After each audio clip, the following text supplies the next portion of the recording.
Hi guys, welcome back to my channel. What is wrong with you? Huh? What is wrong with you? Nothing is wrong with me. Oh. I'm just coming back a new person. You know, like I don't know what's different. I don't know what's different. Really... Like something seems Is it? Is it my hair? I was even thinking your teeth are looking a bit whiter. They're looking a bit whiter, or maybe it's my skin. Or maybe something is just reflecting or refracting. Like some light. Close to I just don't. Something I'm not really sure. Like what it is. I don't know. Please comment below what you think it is. I don't know.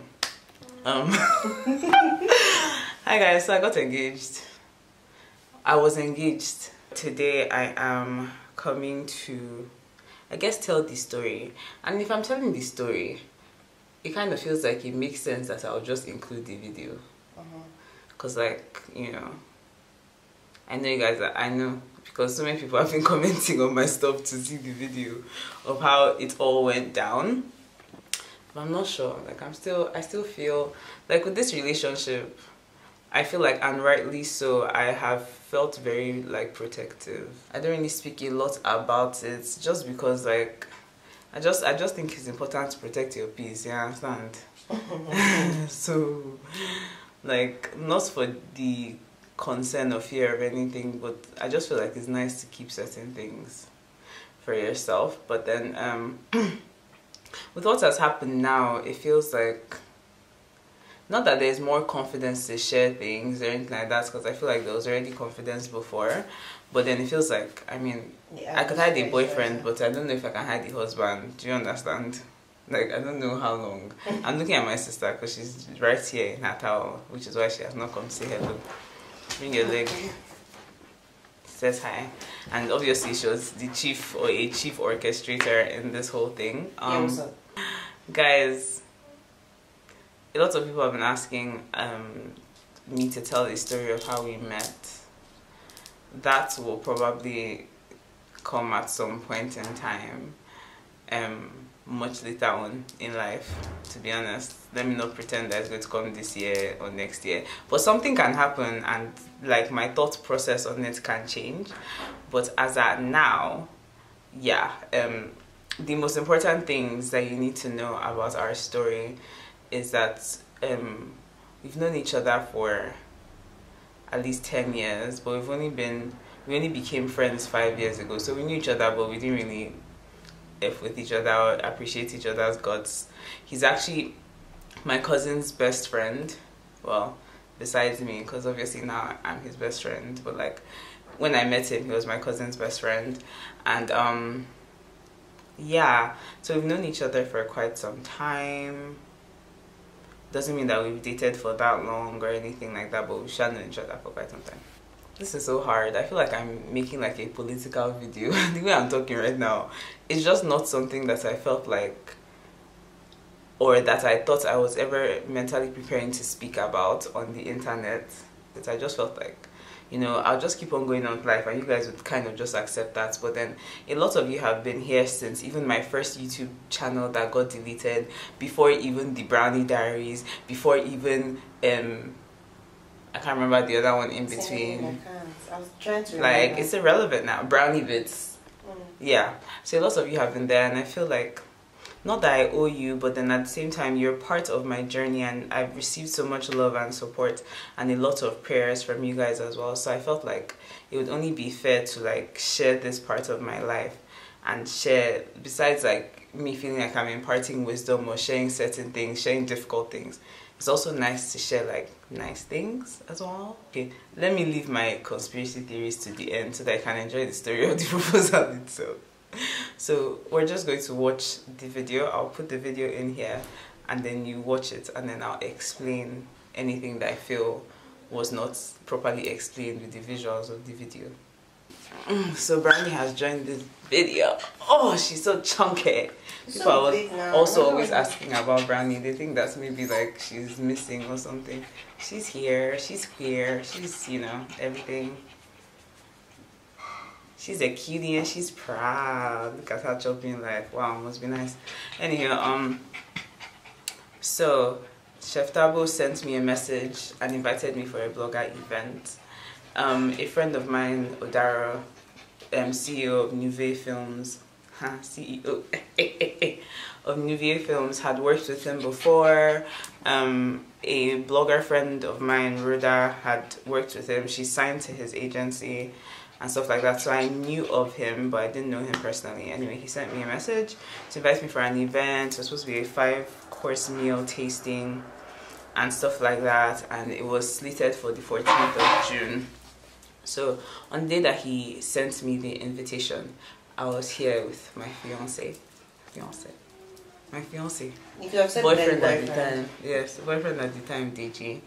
And so I was like, oh, this is a cool thing. Like, once something is about food, I'm so sorry that that's how somebody can catch me in life. That's your Because people that don't know me actually legit feel like I don't like food, but they don't understand that I'm just very particular. Like, I like good food.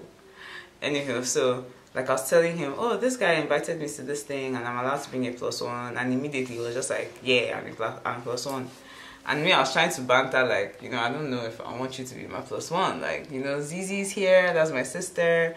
Like, there are a lot of people here. So anyway, obviously I knew that he was going to be my +1 either way, and he knew, which is why I was confident enough to use that as an in for the thing. Anyway, so I said yes. I mean, like, different points in time before that point, before the actual event, I was feeling a bit like anxious because I was like, yes, Corona and stuff like that, you know. And he was always telling me, okay, like, if you're feeling worried about it, why don't you just ask him like how many people are coming or whatever.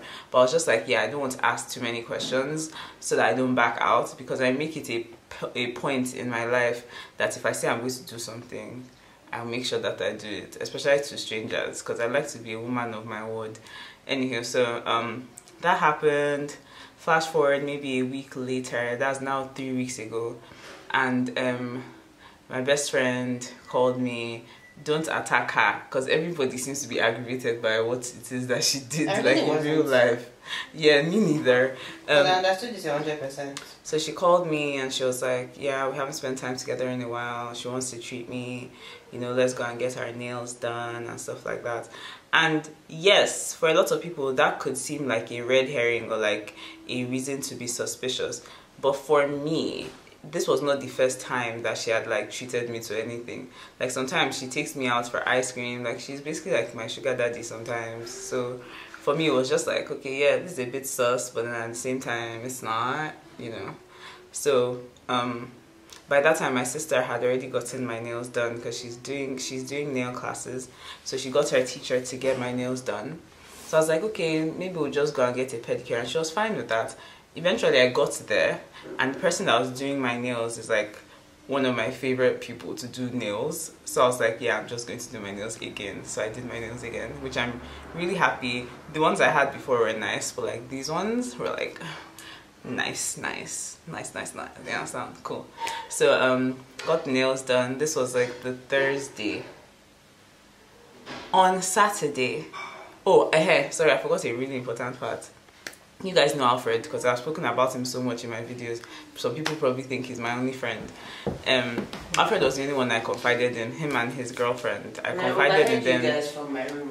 Zizi overheard us. I confided in Alfred and his girlfriend, because we have like a family meeting thing that we do. Like, we have group WhatsApp video calls, and we call it family meeting.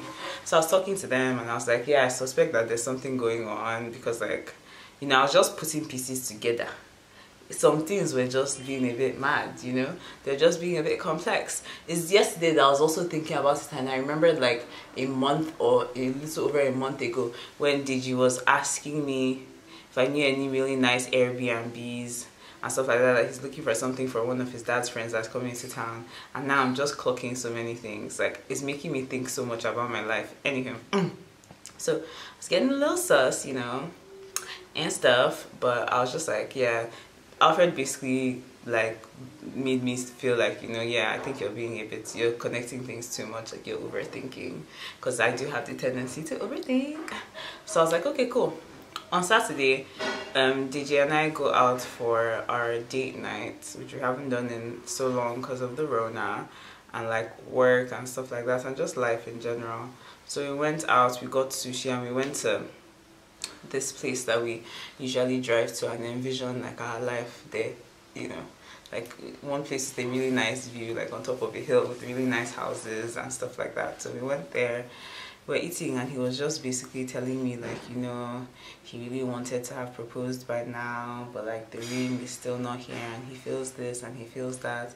And me, I was like, I was petting him because like I didn't really, the truth of the matter is that as far as we were concerned, with or without a proposal, like I was already in the mind frame to be married to him and to spend my life with him. So I feel like the proposal is really nice because it makes everything official, but it's mostly an outward sign for most people. Like when you're in love with somebody and you know that you can plan your life with them with or without a show of, and a show, like a public show of affection, it doesn't really matter. So I was just kind of like reminding him that like I don't really care. Like a lot of things in life would be nice, but they're not like essentials for me. For me, I didn't even care if a proposal or an official engagement came down the line, like even like a month before we got married and everything like that. In my mind, we could still plan like our lives regardless of that. But anyway, I was petting him, but in the back of my mind I was thinking,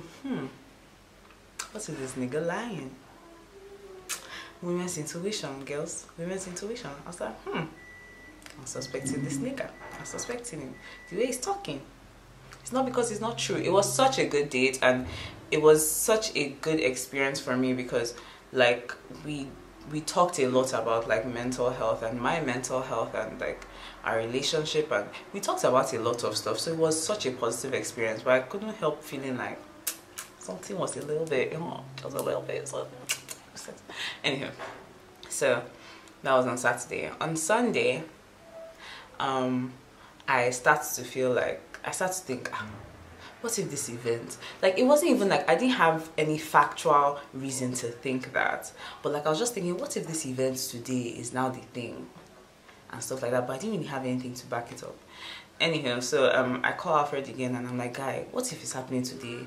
He's still like, nah, they would have told him, like he's my best friend, like why would they do something without telling him? And I was like, okay, fair enough. I was even petting him like, okay, maybe you're right, like they wouldn't just not tell you. Until the I know. Anyway, so in my suspiciousness, I start calling all my people. Like I call Emma on FaceTime. I called everybody purely on FaceTime. I didn't call anybody on the phone. Called Emma on FaceTime. She didn't pick, which was unusual because even if she's in church, she'll pick up, show me that she's in church and tell me to call back. I called Dami, the same thing. I called my sister when she left here to go and meet her allegedly ill friend or sick friend. Nobody was picking up on FaceTime. I was just like, I called DG. He's getting his hair cut because I told him that he should cut his hair before we go for our thing, because it's supposed to be like a second date type thing. So I was like, oh yeah, you know, go get your hair cut. You know, I'm doing my makeup. Like let's look cute, even though he always looks good. So thank God that I ended up with someone that knows how to dress themselves. Jesus, I thank you. Anyhow, so Tabo now messages me and he's like, oh, because of Corona, he decided that he wanted to do things more one-on-one. He mentions Rhoda and Rhoda's boyfriend, and he's like, oh, they had their session earlier on in the day, so he's clearing up for them, and then he's about to set up for my session with my +1. And I'm like, okay, cool. At this point in time, I'm thinking, suspicious. Well, okay, cool. No problem. I can't use my hand to spoil something just in case it's true. So he comes to pick me up and everything, and he's looking good, he's looking cute, you know, he's wearing his favorite shirt. He loves that shirt. You guys might see that if you're on my Instagram and you see him anytime, he's probably wearing that. He can wear that shirt to death. And that is actually our personalities. When we like something, we can wait until it is destroyed. Anyway, he's wearing his favorite shirt. He's like complimenting me. He got the dress I actually wore was from Ant Hill by Anytone. I'll put their Instagram somewhere here. He got me the dress from them for Valentine's Day, and I hadn't had a reason to wear it since.